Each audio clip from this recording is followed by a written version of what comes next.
আমরা পরীক্ষা দিলেই ফেল করি। আর ফেল করবো না কেন? আমরা তো পড়ার সময় পাই না।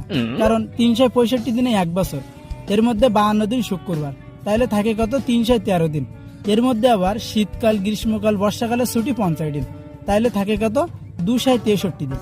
আবার এর মধ্যে আমরা যদি দৈনিক 8 ঘন্টা করে ঘুমাই, তাহলে বছরে কত আসে? 122 দিন, তাহলে থাকে কত? 140 দিন। আবার এর মধ্যে যদি 1 ঘন্টা করে আমরা খেলার পিছনে ব্যয় করি, তাহলে কতদিন আসে? 15 দিন। 15 দিন বাদ দিলে কত আসে? 126 দিন। এর মধ্যে যদি 2 ঘন্টা করে খাওয়া আর গোসল করার পিছনে ব্যয় করি, তাহলে 30 দিন চলে যায়, তাহলে থাকে কত? 96 দিন। এর মধ্যে আমরা প্রত্যেক দিন কথা বলার পেছনে 1 ঘন্টা করে ব্যয় করি, তাহলে বছরে কতদিন হয়? 15 দিন। তাহলে 15 দিনে যদি বাদ দেয়, তাহলে থাকে কত? 81 দিন। এর মধ্যে আমরা পরীক্ষা দেই খালি 35 দিন, তাহলে থাকে কত? 46 দিন।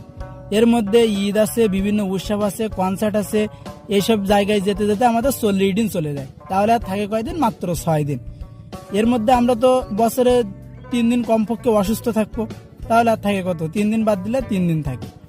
এই 3 দিনের মধ্যে আমরা ঘুরতে যাবো আবার কমপক্ষে 2 দিন, তাহলে থাকে কত? 1 দিন। এমন কি মনে হচ্ছে একদিন আমাদের পড়ার সময় থাকে না? জন্মদিন কোথায় যাবে? আমরা তো জন্মদিন পালন করবো নাকি? তার মানে জন্মদিনেও 1 দিন চলে যায়, তার মানে আমাদের পড়ার সময় পায় না। তো তাহলে আমরা পরীক্ষায়